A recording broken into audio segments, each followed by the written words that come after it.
This is the West Texas Friday Night Preview Show. Hi, I'm Stephen Orr. There's Mark Finkner over there. Hey, how are you tonight, bub? Ready to roll. Week 1. And week 1, football season is here. The grass is green, the skies are blue, and Mark, we've got some great games to be talking about tonight. We do. There's some intersectional games like Carroll and Midland High, Lucas Lovejoy and Lubbock Cooper. Last year, one of those games was great. The other was not so much. In the middle ranks, you got Seminole and West Plains ought to be tremendous. Estacado, Gymnad, Stanford and Albany, Mason and Wall, two perennial powers. And a private school team makes their way into the big board, Lubbock Christian and Wink here in week 1. We'll be back to talk about that and a whole lot more. This is the West Texas Friday Night Preview Show.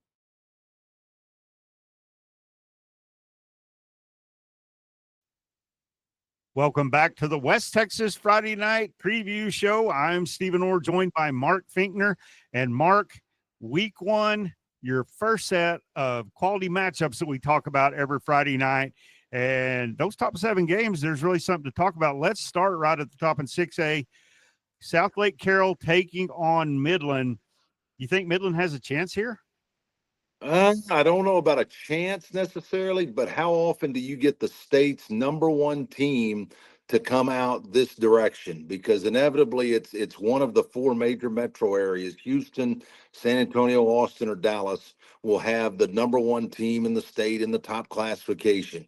Now, Midland High playing a home and home with the Dragons last year, went there, lost 48-24.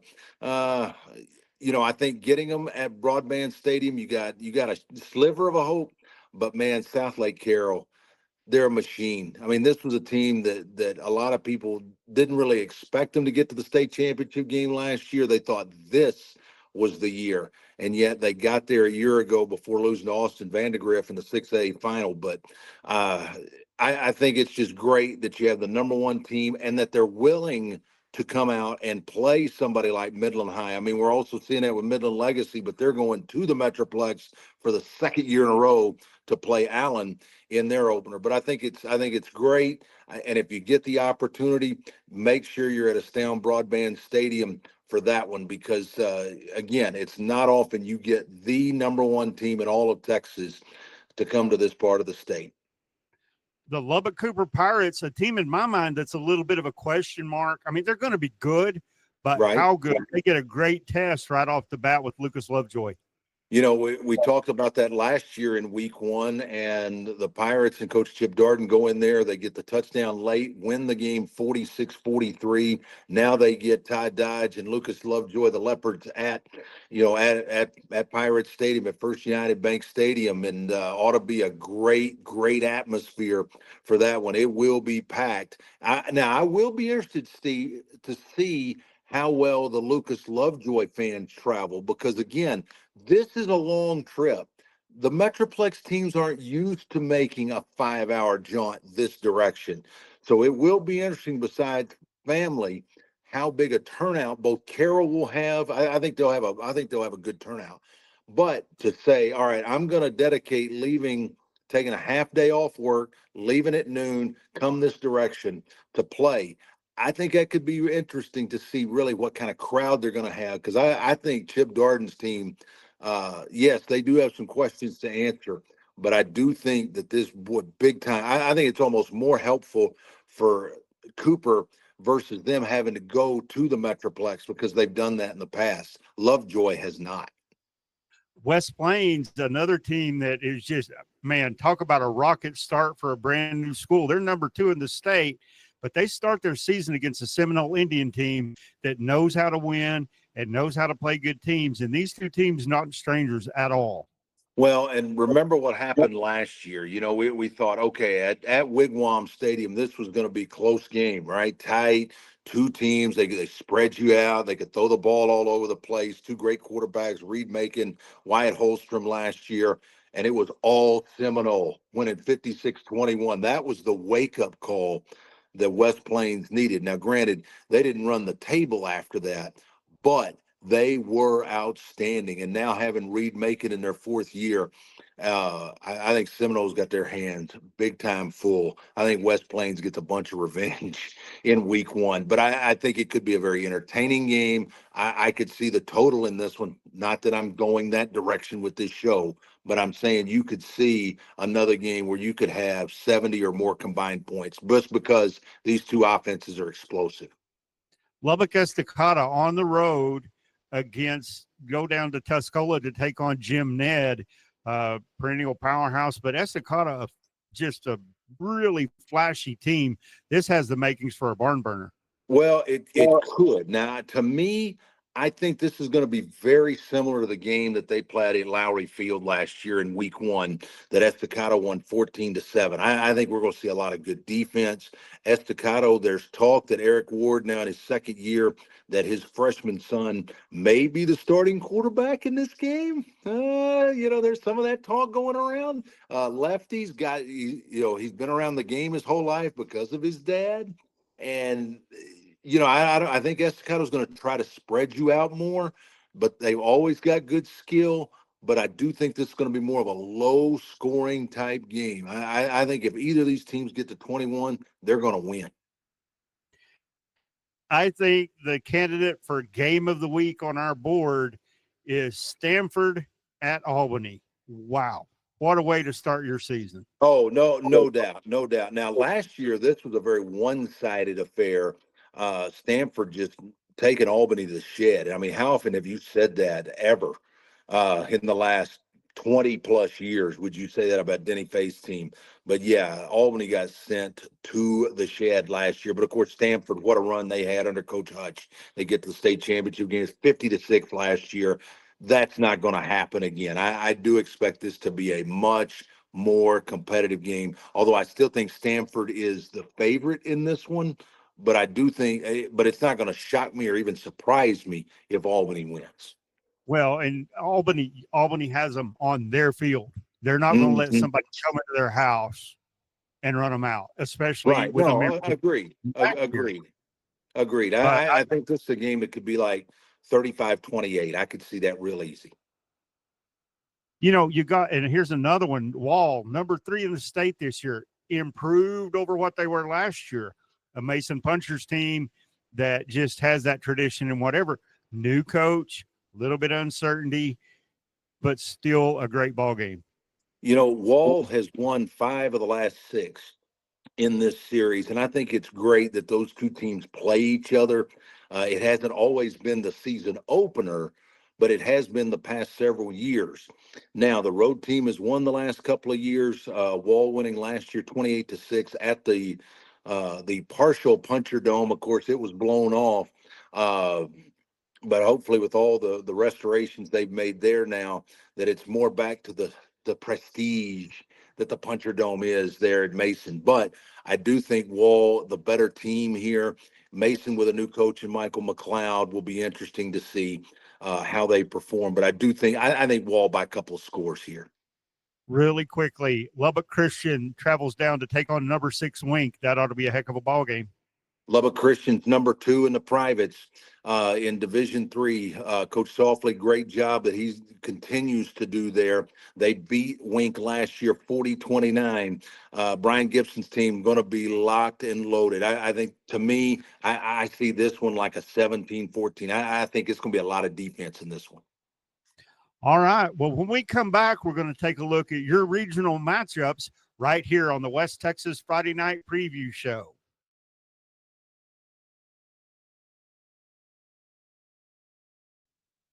Welcome back to the West Texas Friday Night Preview Show. I'm Stephen Orr, joined by Mark Finkner.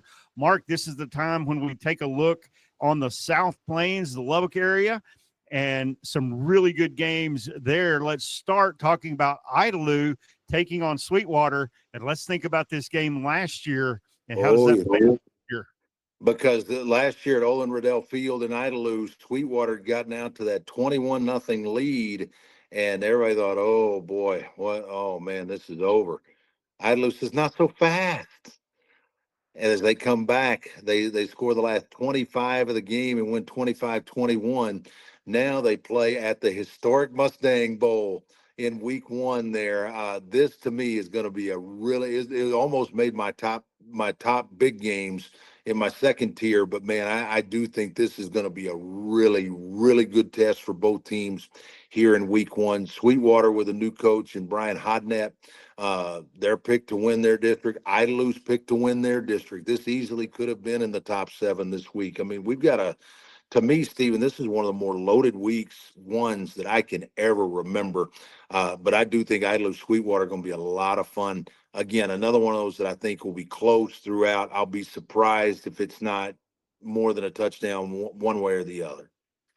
You and I have been talking a little bit about teams that might be overlooked, and Ropes better watch out when the Hale Center Owls come to town, because I think Hale Center could be a surprise team when we look back at the end of the year. Well, this a rematch from both the regular season and the playoffs a year ago. The Ropes victorious in. I don't know, though. I think Bo Riker and what he has done at Ropes in a short time. I like the Eagles. I mean, they're a top 10 type team. In fact, ranked 10th in the preseason. I like Ropes here. I mean, Hale Center was a great story last year. One of the great stories, Coach Mark Puente and what the Owls did. Again, another one of those in that second tier that in some weeks this could have been in my top 7, but not this group of games this week. But I do like Ropes, and I think they win by a couple of scores. Lubbock Coronado travels to take on a Wichita Falls Legacy team. It was pretty salty last year. How do the Mustangs fare there? Wait, dude, you're thinking Memorial. No, Legacy's still looking for that first win ever. They went over last year. You're thinking Memorial last year. Yeah, if this were Memorial, I think Coronado would have a lot to be thinking about. With this being Legacy, new coach in their second year. Lawrence Johnson was there last year, and he left, and he's dropped down in the ranks. We might get to that a little bit later, but I think Coronado goes into Memorial Stadium and wins. I don't know that they roll. That's kind of hard to predict in week one. But I do think Coronado beats Legacy. But I will say this: I do think Legacy will win some this year. I mean, because last year, remember, they had a freshman quarterback, and then he got hurt, and then you had another freshman backup quarterback. I mean, you're just not going to win at the 5A level with that kind of quarterback. I mean, nothing against them, new school, all of that. But I do think Coronado wins. But I do think we're going to see a lot of improvement as the year goes on. Maybe not necessarily week one for Legacy, but I think as the season goes. Shallow Water hits the road. They make that long road trip down to Monahans to take on the Lobos. I think Shallow Water is a tick better team, but the home field advantage is not to be ignored here. No, it is not. But I'm with you. I mean, Shallow Water is a team that, of course, they had another great run last year. Coach Rodney Vincent and his guys doing a great job. I think Shallow Water goes on the road and wins. But I do think that our buddy Randy Hogan will have some fun calling this one. But our guys in the Shallow Water Sports Network, I think, going to have a little more fun. I think, to me, this feels like a 31-21 kind of game. New Home travels to Lubbock Cooper Liberty in their second season. What can they do with New Home? A really, really good team, by the way. Yes, they are. And I think New Home making that adjustment a little bit from 2A2 to 2A1, but playing a 4A2 team. I mean, they beat them last year, but boy, at home, Joe Sexton, I'm telling you, this is year 3. Of course, 2 years ago, played just a straight JV schedule in the mid-year between realignments. They were one game away from the playoffs last year. If things had fallen different, they'd have been in. I like Cooper Liberty in this one at home. I mean, there's going to be a little bit of, some familiarity between these two. I mean, New Home's not exactly just far away. I mean, they're like 10, 15 miles away. I mean, some of these kids are going to know each other. I think it's going to be a great game at Patriot Field, but I like the Patriots in this one. Littlefield travels to take on Lamesa, and I really think the Wildcats have a chance to make some noise this year. Well, they get to, they make their deepest run in 8 years a year ago. I mean, they're top 25 all time in wins in the state of Texas. I mean, There's tons of tradition at Littlefield, but to me, Stephen, this is a matchup of two teams that some could expect to be that I would put maybe as an under the radar type team because of what you mentioned. I think Littlefield last year, they proved they could score a ton of points. And at times they gave up a ton of points, but it's a little bit different mix. They had some kids graduate. Lamesa, the defending district champion, uh, two teams under the radar. I think Lamesa's got the possibility of winning a playoff game. Coach Ramos with his son at quarterback. Man, I think it's going to be a really good game there in Lamesa. Man, give me Littlefield, but by this much, by skosh. New Deal travels to take on Farwell. New Deal coming off a down season for New Deal. Not making the playoffs, right. Farwell, lock and load. Here we go again, Yeah, but new coach. So we'll see how they handle the transition. Matt Hill, if they win this game for the Lions, it'll be his 100th career win. So not that the guy, I very seriously doubt he's mentioned that at a lick. I mean, nobody, he's not going to talk about that. He's too humble a guy. But, he's had a great run. Yes, it's a down year. But if they get Dallas Summer back at quarterback and he stays healthy, he was hurt some last year, but if he stays healthy, I think this has the potential. New Deal's got some speed. We'll see how they are able to utilize it. But I do think making that long trip to Farwell, man, I don't know what it is about playing at Farwell. I don't know if it's the East-West field. I don't know what it is. It's a tough place to play. This one will be a tight game, I think. I could see this one going either way easily. And Mark, one real quickly, Olton and Sundown. This ought to be a really good game as well. Yeah, Sudan at home. But give me Olton again. Skosh over Sudan. All right, we'll be back with more Week 1 matchups right after this on the West Texas Friday Night Preview Show.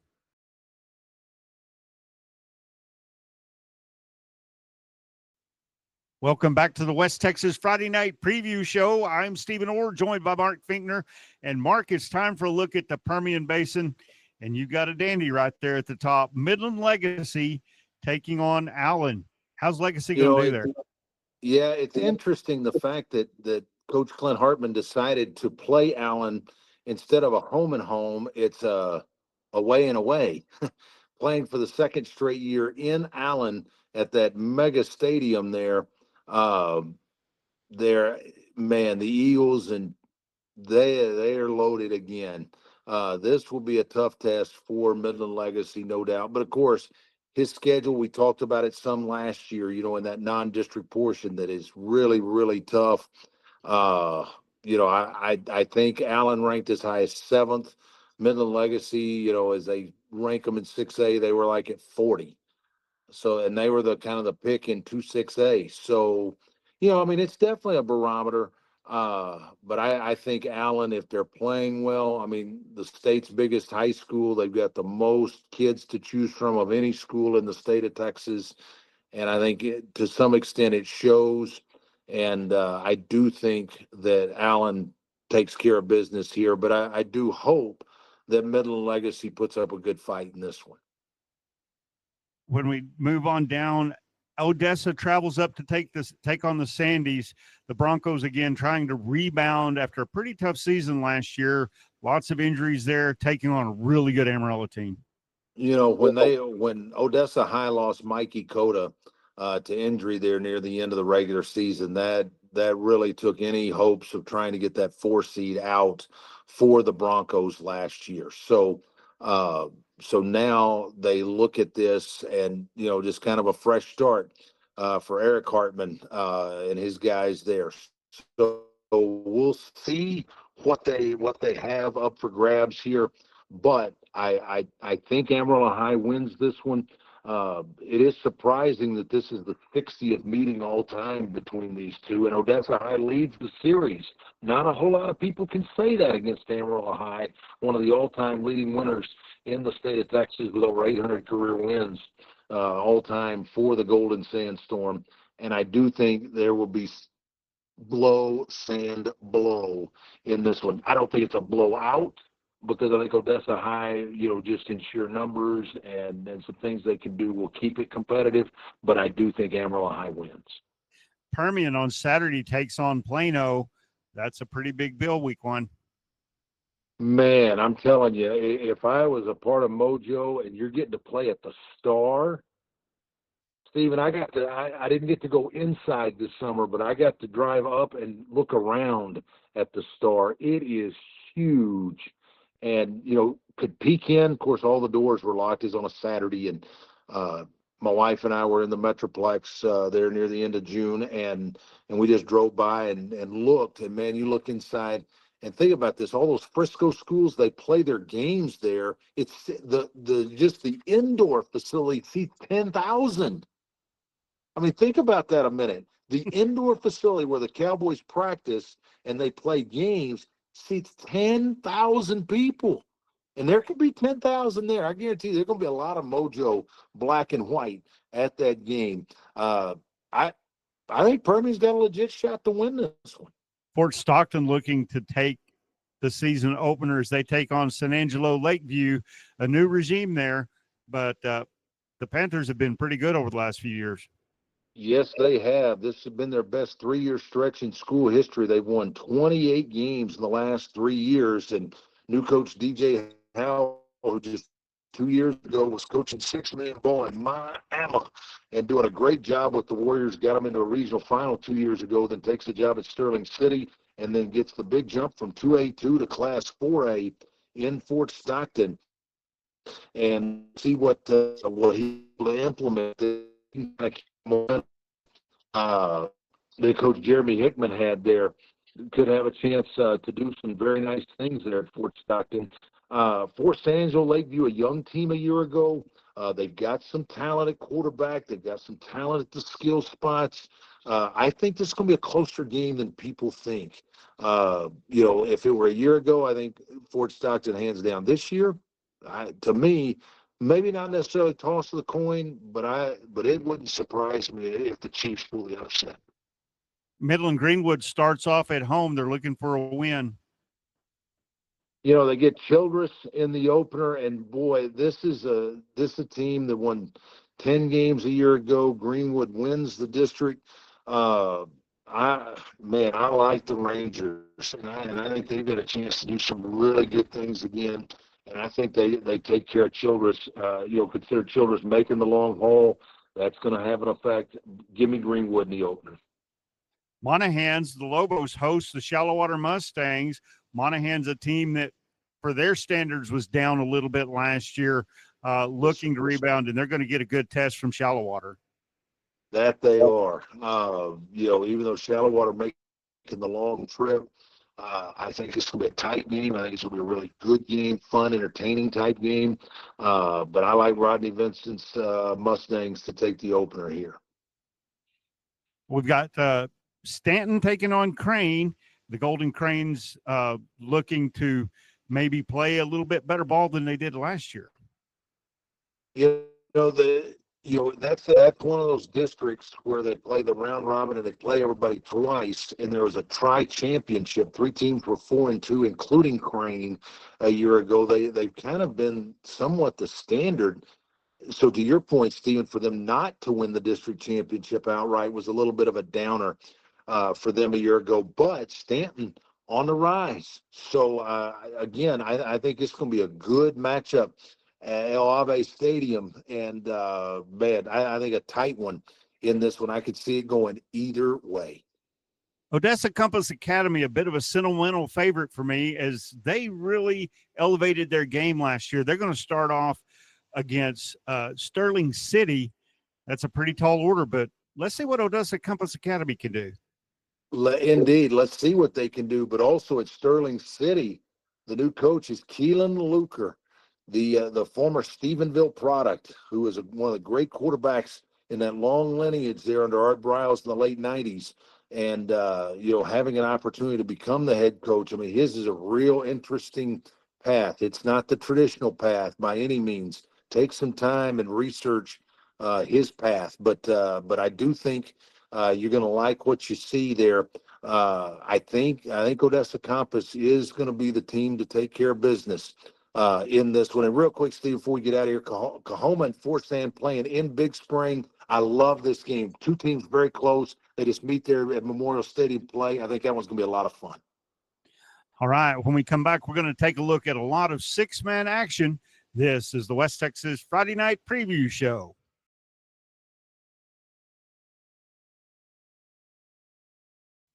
Welcome back to the West Texas Friday Night Preview Show. I'm Stephen Orr, joined with Mark Finkner. Mark, time to head to the big country. We'll talk Abilene football now, or Abilene area. One of the big games, Idalou traveling to the Mustang Bowl in Sweetwater, take on Sweetwater. This was a game last year that was a dandy, and I think it has all the makings to be one again. I do too. I think, last year Sweetwater got out to the 3-touchdown lead, and everybody thought, oh boy, Idalou's overmatched. Well, they come back, a storm back to win 25-21 last year. Now, can Sweetwater turn the tide at home? You've got a new coach in Brian Hodnett.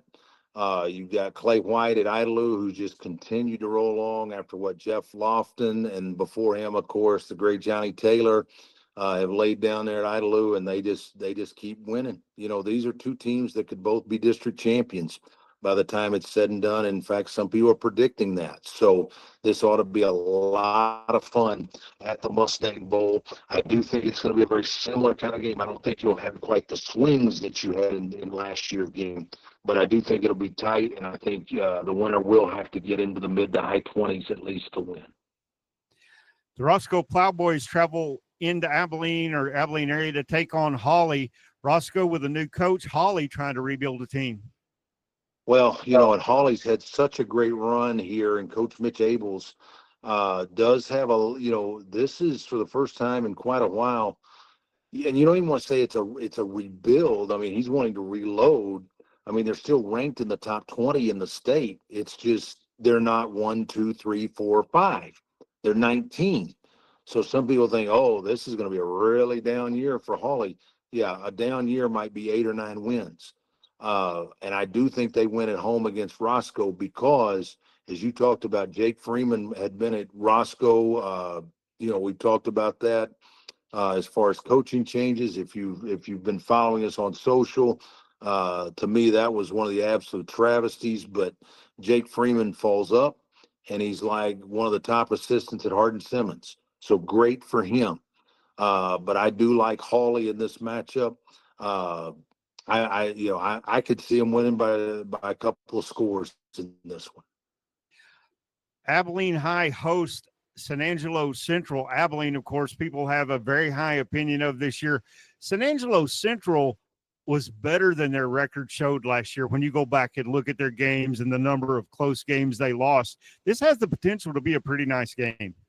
It does on paper, you would think, but I think Abilene at home and the fact that San Angelo Central having to come in with a new quarterback, Christian English had been there the last several years as their starter, having to find a new starter, and Abilene is a top 10 type team. They're ranked as high as 9 in one poll. So to me, I like the Warbirds in this one, and I'll be looking forward to hearing from our buddy Chuck Stadler on the Scoreboard show on Friday night to hear the recap of this one. But I think if Abilene High is healthy, I don't see this as a close game. I think not necessarily just blow your doors off, but I think Abilene High wins comfortably. The Brownwood Lions, a team that's adjusting in the field house as well as at the head man job, takes on an Abilene Wiley team that has consistently got better and better over the last couple of years.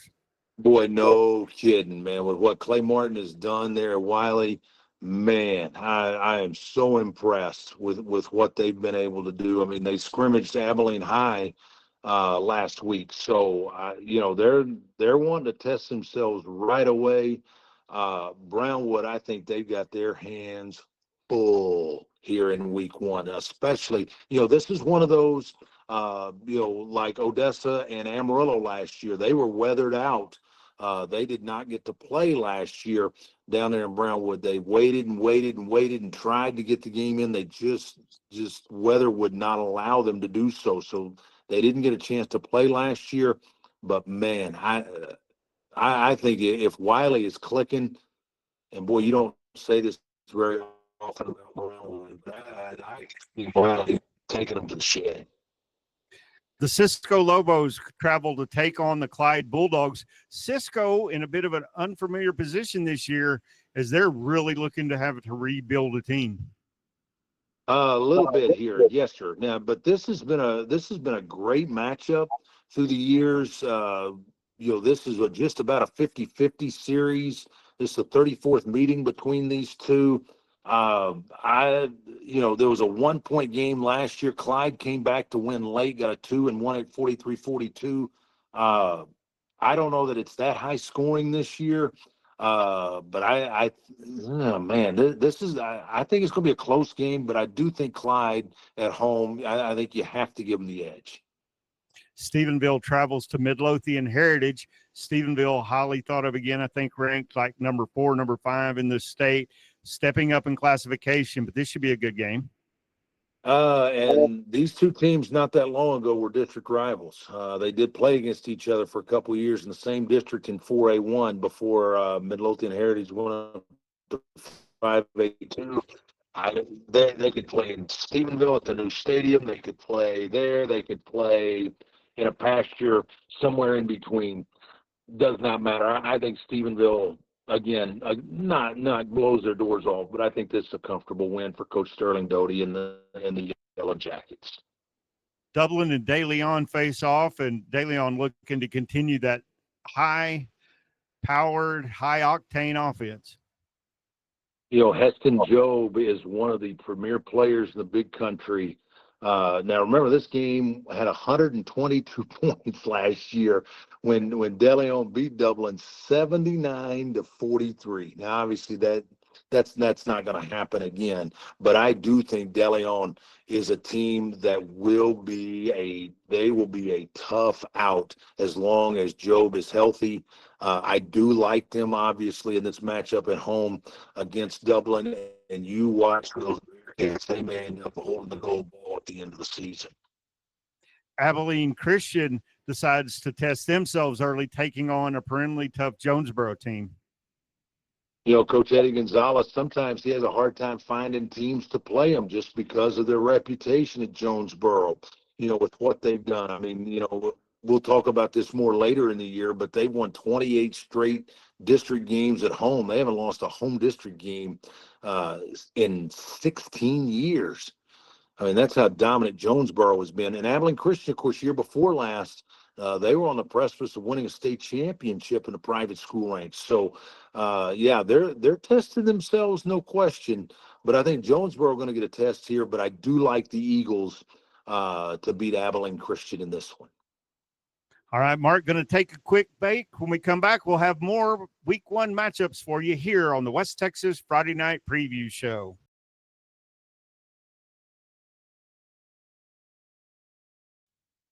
Welcome back to the West Texas Friday Night Preview Show. Now, Mark, let's go down to the San Angelo area. And, wow, what a game to start it with. Number 17, Goldthwaite at Junction. Junction had their best team in 15 years last year. Can they continue that trend? I think they can. They've got, I think, a manageable district. This is a nice opener for the Eagles. I mean, you have the Battle of the Eagles, Goldthwaite and Junction here, but I like Junction in this matchup. In fact, I'll give you a little secret. I actually drove through Junction just the other day. I didn't stop and watch practice or anything, but on my way to a beachside near you for a few days, maybe you can see a little bit of it here, but I do think it's going to be a good matchup. But I do like Junction to go ahead and take this opener here. Although, Stephen, what we saw with Goldthwaite last year, one of the upsets of the year in all of Texas high school football, the way they handled Mart in the final game of the regular season, 40-0 in a game that just like, whoa, wait a minute, they did what to Mart? What? And then they got into the second, third round of playoffs last year. So I mean, Goldthwaite, they're going to take some momentum. I like this matchup. It made my second tier games. but give me Junction in this one. San Angelo Central travels to Abilene. Abilene, a top 10 team. Central got their hands full week 1. Coach Mark Smith, he does, and trying to find an answer at quarterback. Boy, Christian English has been such a good player for him. You hate it in his career, as talented as that young man was, that the team around him could not win more for him. But, he's still an outstanding field general for the Bobcats. So Coach Smith's got some answers to come up with there. But, boy, man, against former Little Southwest Conference foe Abilene High, man, if the Eagles are locked and loaded, which I think they will be again, I think this could be an easy win for Abilene High here in the opener for them at Shotwell. Port Stockton comes to San Angelo to take on Lakeview. Port Stockton, again, with a new regime there as they start a new era. Lakeview, though, they're going to have to find traction somewhere. Jeremy Hickman, who has led Fort Stockton to 28 wins, the best 3-year stretch in Panther history the last 3 years before he leaves. And you get DJ Howell, who just 2 years ago was coaching 6-man football and doing it well at Miami, leaves there, goes to Sterling City, then gets a great opportunity to go to a 4A school like Fort Stockton. Man, he's set himself up nicely professionally there. Fort Stockton's got great facilities. We'll see if they can keep it rolling, in 9-10 win seasons. We'll see what they can do there. Yeah, Lakeview, they were young a year ago. They've got some talent at quarterback. They've got some talent at some skill spots. This could be a more interesting game than people think. I think Fort Stockton wins, but it's not going to shock me if the Chieftains come up and surprise them in week 1. Armadillos of San Saba travel to take on Grape Creek. Got to kind of lean with the Armadillos on this one. A little bit here. Both Grape Creek and TLCA trying to get some footing. TLCA, we'll talk about them here in just a second, but Grape Creek, again, fairly new school, still trying to kind of, maybe get an identity, so to speak. I feel like, and again, this is me from afar. I just don't feel like that they're programmed yet that they can hang their hat on defense or hang their hat on offense or special teams or just physical football or, what have you. I feel like they need to cling to something and get an identity. And I think if they could do that, that's going to help them. And I think TLCA is kind of the same way there. But I do, to your point, I do think the Armadillos win over Grape Creek here in week 1. Tell us about Brady's season opener. Against San Antonio Young Men's Leadership Academy. This is kind of an interesting game. They played last year. They play again this year. Brady going into San Antonio. I think, to be honest, I don't know the best Leadership Academy. Sorry, that school is not in my wheelhouse of the West Texas Friday Night Scoreboard show. But I tell you what, Brady, I do think they're going to have another good year here. Give me the Bulldogs here in week 1 to go on the road and take care of business. Rivalry game week 1, Cristobal goes to El Dorado. These two teams like to not like each other. And it shows. This is the 24th all-time meeting. El Dorado leads at 12-11, so it's been tight in this one. El Dorado won last year by a score 20-13. They've won the last couple. Cristobal's last win in the series came in 21 when they won 46-22. So you're right. They're not far down the road from one another. Ozona takes on McCamey. Ozona, a team that really surprised people with their record last year. I think they outperformed expectations from the start of the year. And McCamey, a team looking to rebound. This is another one of those kind of rivalry games that, you really stop and think about a little bit. This is the 48th meeting all time, but Ozona's won basically 2/3 of them. And they've won 7 of the last 8 in this series. I think the Lions beat the Badgers, but again, sometimes, Stephen, in this week 1, you kind of think but you always have a few of those games, and we're going to see this Friday night on the scoreboard. There's going to be 4 or 5 games that are going to be like, didn't see that one coming. This, to me, could be one of those games. Again, some of the unknowns, especially you think in the big schools, but sometimes it's more in the small schools. And to me, this is going to be one that if McCamey wins it, so people are going to be like, but it's not going to surprise me. I think this is going to be a closer game than people think. Sonora takes on Miles. Can Miles put the offense on the field that they did last year? Boy, I don't know. I lean Sonora in a close game here, but again, our man Jeremy Bryant probably a little bit better feel for this one. Although I'm leaning Broncos here in this one just a little bit. Not a super long road trip. Give me Sonora in this one over the Bulldogs. 6-man action real quick. Erie County taking on Buena Vista. This ought to be an interesting measuring stick for where these programs are right now. Well, of course, Buena Vista with the untimely automobile accident and the loss of 2 players right after the season last year. We'll see what kind of emotion. I'm telling you, I think Buena Vista is going to play hard for that reason all year long. And I think they beat Erie County. We'll come back. We'll have more on the preview show after this.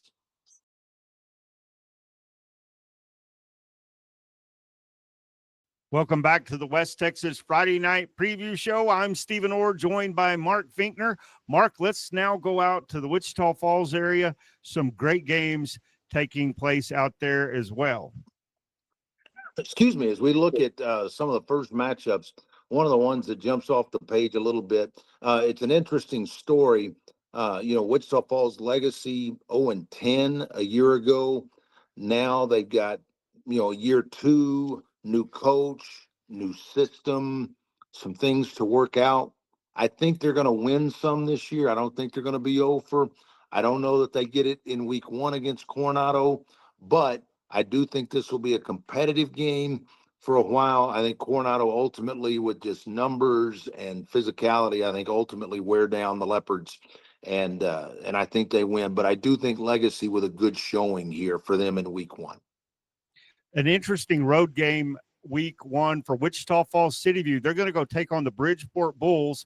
A lot of changes at City View coming off a really emotionally tough season last year. How do they start their season? With Coach Heath Aldridge passing the day after Christmas due to cancer, but man, City View had an outstanding year. Akeem Leviston now comes in and takes this program over. They've got a decent nucleus. Going to Bridgeport here, I like this matchup. I could see it easily going either way. I do think it's going to be a fun game, but I do think, to me, Stephen, anytime you have a coach that you played for and his passing and just the emotion that was involved with this team a year ago as they made their run and got into the playoffs, I do think that there's going to be a curve there for this team. That's why I think Bridgeport wins this one in the opener, but I do think City View is going to win plenty this year, and I think they're back in the playoffs. But I do think that anytime you have a new coach, and especially under these circumstances, I kind of think Bridgeport is the favorite to win this one. Graham hits the road to take on Midland Christian, and this is a game that really has my interest as far as could be a top-notch game. Well, it's got some interesting flair to it. Last year Graham rolls past MC in the opener there at home. Now this year Graham having to get on the road and drive all the way to Midland, long road trip for the Steers. But remember, Midland Christian, we talked about, new coaches. They've got the former UT and NFL kicker Phil Dawson taking over there as the new head coach at MC. And remember, Midland Christian in the middle of the year took Friendship, who was this close to beating South Lake Carroll in the second round of the playoffs. MC had them on the ropes. If they convert a 2-point play at the end of that game last year, they beat a 6A team. So don't count out Midland Christian. I mean, I think Graham wins this game, but man, this is going to be one we'll definitely be keeping our eyes on throughout the night on Friday night for sure. Coach Brian Wood makes his first road trip at Iowa Park, headed up to take on Pampa. You got to feel like the Hawks have the advantage here. Well, you would think so. I mean, they've been in the playoffs 11 straight years. Pampa's trying to kind of figure some things out after a couple of down years. We've talked about this before, that we feel like, or at least I feel like, Iowa Park may have hit the home run of the coaching cycle, bringing in Brian Wood, who's been a winner everywhere he's been. He went into the college ranks last year, was a co-offensive coordinator at Wayland Baptist. They average almost 35 points a game. And Iowa Park talks him out of that to come back to the high school game that he loves. He's won 203 games in his career, only 84 losses. Man, this is a huge hire for the Hawks. And I like Iowa Park in this matchup against Pampa, against the Harvesters. I think Floyd White trying to still figure some things out. If they can get healthy and stay healthy all year, I think Pampa's got a chance to make some noise in a tough district, but give me the Hawks in this one. Newbie to 11-man football, new school. Eagle Mountain travels their start to the season in Jacksboro. That's a pretty tall order. Just their second year. And of course, they played a year ago as Jack went in there into that great facility there on the western edge of the Metroplex. But man, you got Jeremy Mullins, who's the coach there, 2 years ago, took the Snake Farm at Toller to the state championship before taking that job at Eagle Mountain. Eagle Mountain, they've got a chance that where they're at and the facilities and all that. I think you give Jeremy another year or two, and I think he's gonna be right in the mix. Now, of course, he's in a great district with Graham and Brock. It'll be hard to break through that ceiling, but I do think they have the great opportunity there. All that said, give me Jacksboro in a close game in this one. Fort Worth Lake Country travels to take on Munster, the number one team in the state. I'm going to be surprised if that's a contest. I will be too. I mean, I think, Coach Carney, they won their last 12 last year to win the state championship there at Munster. And Coach Carney's son back at quarterback. I like the Hornets to make another run. Now, whether they can get all the way back to the promised land at AT&T Stadium and win it, we'll see. Because Region 2 and 2A2 is loaded. I mean, anytime you're talking Albany, even in their own district, to the east of Collinsville, there's some really good teams in 2A Region 2. But, Munster right now, they're the man. And until you beat the man, they are still at the top of the hill. Yeah, this one I don't think will be close. Another state champion, Wichita Falls Christian host Amarillo Sanjak. Got to think that one leans Wichita Falls way. Yeah, I do too. I mean, even though Coach Seth Nolan graduated some key pieces off that 13-0 state championship team, getting to open at home against the Patriots of Sanjak, I mean, to me, if Wichita Falls Christian gets it rolling, this could be a 45er for them there. But man, what an unbelievable run they had to get all the way to the end and win it a year ago. I mean, and as the season grew, they kind of had some pressure on them. They kind of began to feel some of that. They go from being, we know they're good. They keep getting better. And as you keep getting better, more eyeballs start getting on you, expectations rise, all of that. So, yeah, the great run for them. I do think that they take care of business here in the opener against Amarillo Sanjak. All right, one quick one I missed. Burke Burnett and Vernon. The Vernon Lions, an interesting team last year. Burke looking to build some momentum. What do you think there? Not week one. Give me Vernon, man. The speed and what they run. Give me the Lions. I think this is going to be a 3-score win. All right. Well, Mark, when we come back, we'll have more week one games on the West Texas Friday Night Preview Show.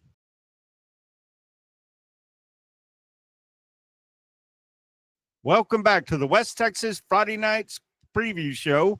I'm Stephen Orr, joined with Mark Finkner. Mark, it's time for us to take a look at the games going on at the Panhandle. I think at the top of the list, the battle for Hansford County. Number 5 Groover drives right down the road to the east to take on the Spearman Lynx. Great rivalry, but the fact that these teams did not play each other for 25 years. Can you believe that? 1996 to 2021, they never played each other. Being in different classifications, I get it, but you still would have thought at some point in there, you play one another in a non-district game like we've got here in this one. Now, obviously, Groover had the great run a year ago. They go 14-2, or rather, they win 12 games, got to the state semifinal round, but man, this will help Spearman some being at home, but I still think with Briggs Satterfield and the Greyhounds, I think Groover goes in there, and I think they take care of business here in week 1. Big game up in the bigger classification. The Odessa High Broncos travel up to take on the Amarillo Sandys. Odessa, injury plagued last year, a really tough year. The Sandys had a really good year last year. How do you see this playing out? Well, I hope they just get to play, first of all, because remember last year, not long after kickoff, Mother Nature said no, and they did not play. It was a 0-0 tie, I guess. Well, not really a tie. It was just a no contest last year. Now, 2 years ago, Odessa High won 36-35. So it's actually been 3 years since Amarillo High has won. This is the 60th all-time meeting between these two. In some ways, kind of surprising that these two have met that many times, being 4.5 hours apart. Odessa actually leads the series. Not many teams can say that against Amarillo High, one of the all-time winningest programs in Texas. But Odessa High does lead the series 34-24-1. But history is what it is. I like Coach Dunham, and I think Amarillo High. I think the Golden Sandstorm. Not that they necessarily blow Odessa High out by any means, but I think Amarillo High wins this one, couple of scores. Caprock travels up to take on Dumas. Dumas looking to take that next step, and Caprock, a team that finished last year with some momentum.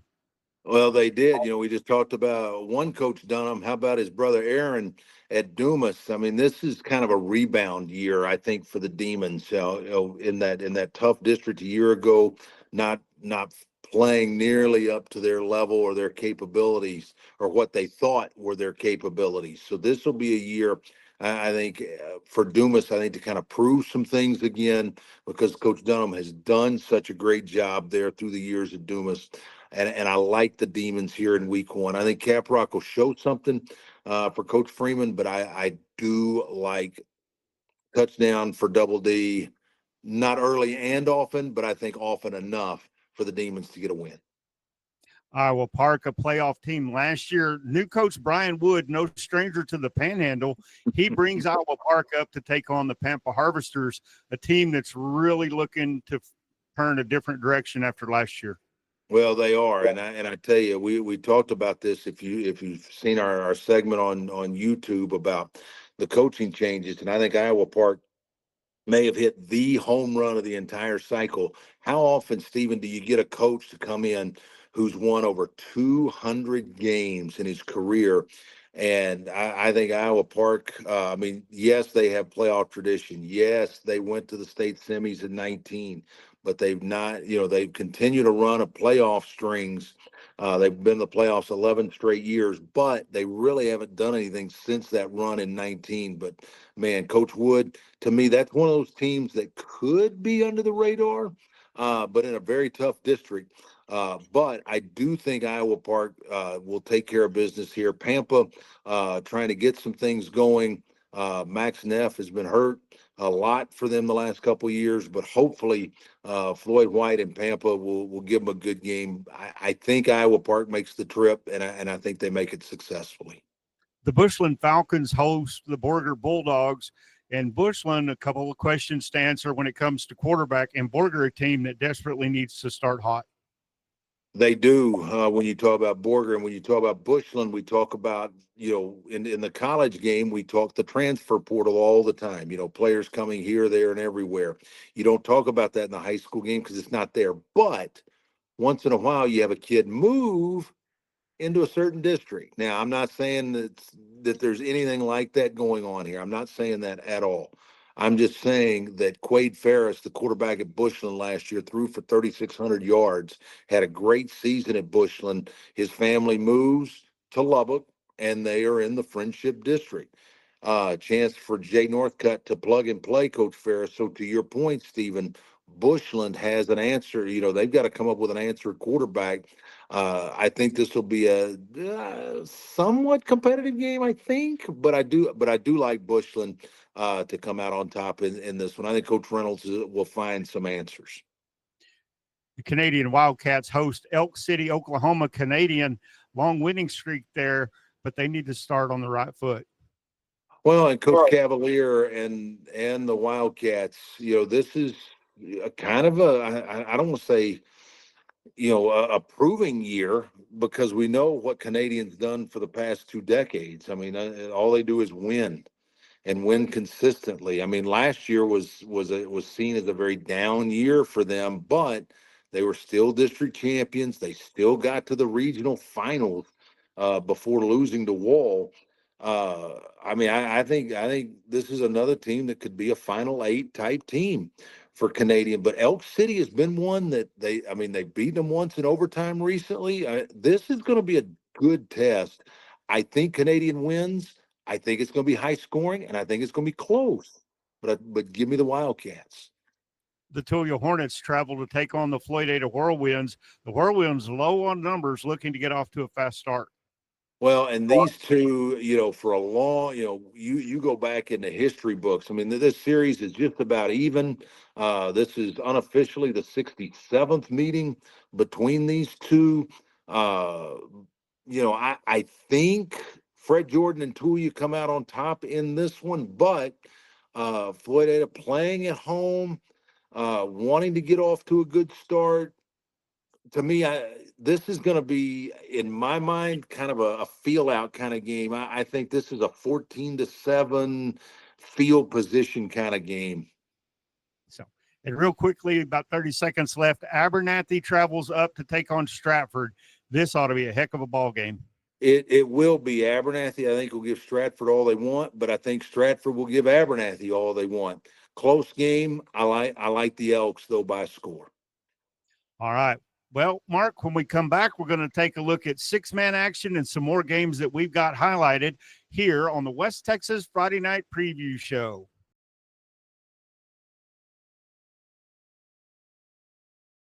Welcome back to the West Texas Friday Night Preview Show. Stephen Orr, Mark Finkner, and you. Hey, Mark, it's time to talk a little 6-man football, and something we look forward to every year, especially this first week, is the Jayton Classic. If you want to see some of the best 6-man football in the state and do it across multiple days, make your way to Jayton.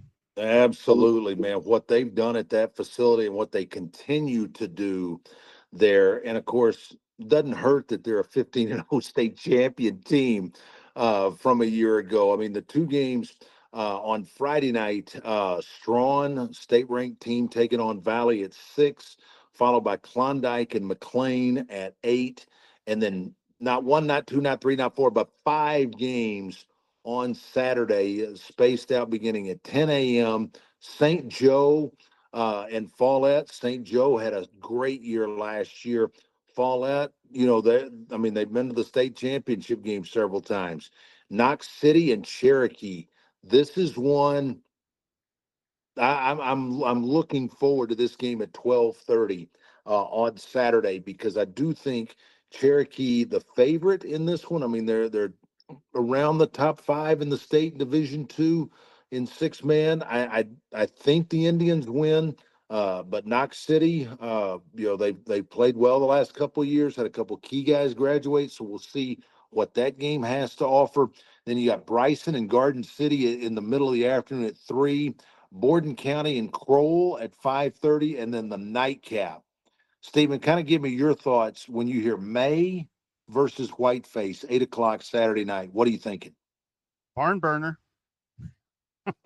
Whiteface. Whiteface. Everybody thinks May because of all the tradition and all that. I mean, they had the unbelievable team in 21 before they lost in the state championship to Westbrook. But man, Whiteface. Let's not forget what they have been able to do. They've got 24 straight regular season wins under their belt. They've not lost a regular season game since the middle of 22. So you make me pick now who I think wins this game. Give me the Antelope over I, May. I mean, May's. I actually I agree think with it's you. I think May has the question marks, all of them. If when you look through the boxes, Whiteface should be favored in this game. Now, May has the potential to match him step for step. Mm-hmm. Yeah, and I think it's going to be great fun there on Saturday night. If you were going to just one game in the Jayton Classic, to me that's the one you go to. But man, there's over the course of 3 days, 9 great games. You betcha, man. That is the place to be in the state of Texas, no doubt. If you want to watch some good 6-man ball. I'll tell you what, the game that I would love to go see is Rankin taking on Happy at Klondike. 2 teams that have history that maybe weren't on their best last year. Yeah, and I mean, Happy is still in Region 1, one of the premier teams in Division 1. And Rankin, no doubt, in Region 2. I mean, both teams are top 20 type teams. They played a year ago in a neutral site. They're playing again at Klondike this year. I think Happy wins this one in a close one because the Cowboys the last several years in those 1-score games the last 3 years they're undefeated. So if it's close, give me the Cowboys. Booker takes on Miami, and this has the potential to be a really nice game too. Miami's strong last year, and Booker not that long in 6-man ranks, but they performed quite well. Yes, I mean they played the Outlaw 2 years ago. They come in, they win a district championship in year 1, go to the playoffs, they get to the second round. This ought to be a really good game between these two at Miami. Not a huge trip for Booker. Man, I mean, to me, this is truly as close to a coin flip game as we have in week 1. The Hermon Cardinals host Sands, and Hermon really ready, I think, to make a little noise. They've got the great facility there at Hermon, no doubt. They're number 21 in Division 1. Sands, a team that is, Sands for a long time. There just seems to be some tradition there. They've not broken into the elite level by any means, but they begin the ascent again there in Division 2. This ought to be a good matchup there at Cardinal Stadium in week 1. I'm going to say give me Hermon in a close one. Go out east to Wichita Falls, Perrin-Witt and Bowie Goldberg. This is a very intriguing game. It is because both teams have enough in the tank to not only make the playoffs, but depending on the draw, win a game or maybe even 2.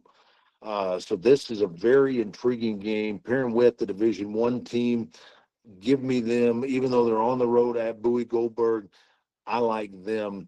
I like the Pirates in this one. And finally, Blanket takes on Menard in Menard.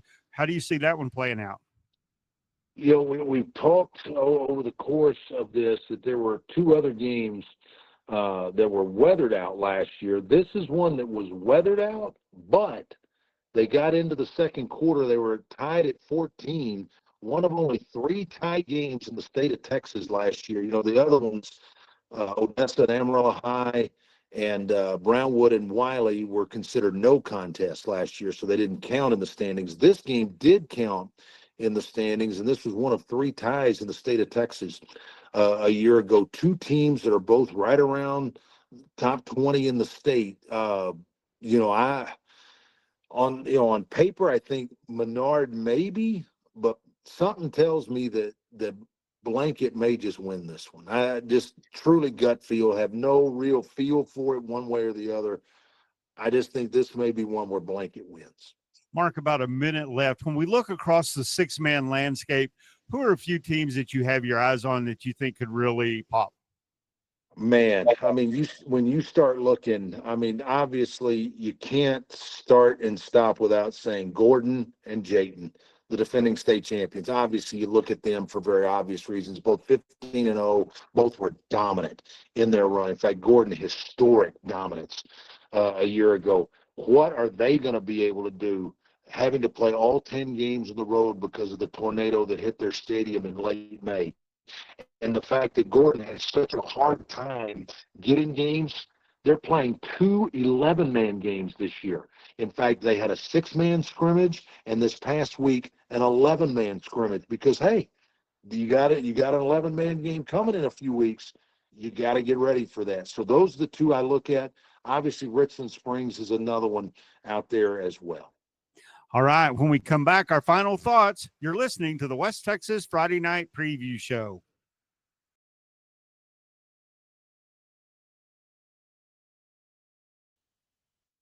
Welcome back to the West Texas Friday Night Preview Show. Final thoughts, Mark, the teams you think are going to fly under the radar.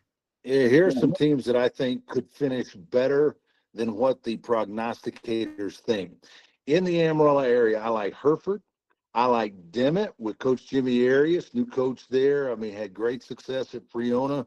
And Claude, a team that's never made the playoffs in 6-man. I think this could be the year for the Mustangs. In Lubbock, give me Leveland, Lamesa, Slayton, and surprisingly, New Deal, I think, going to be back in the postseason.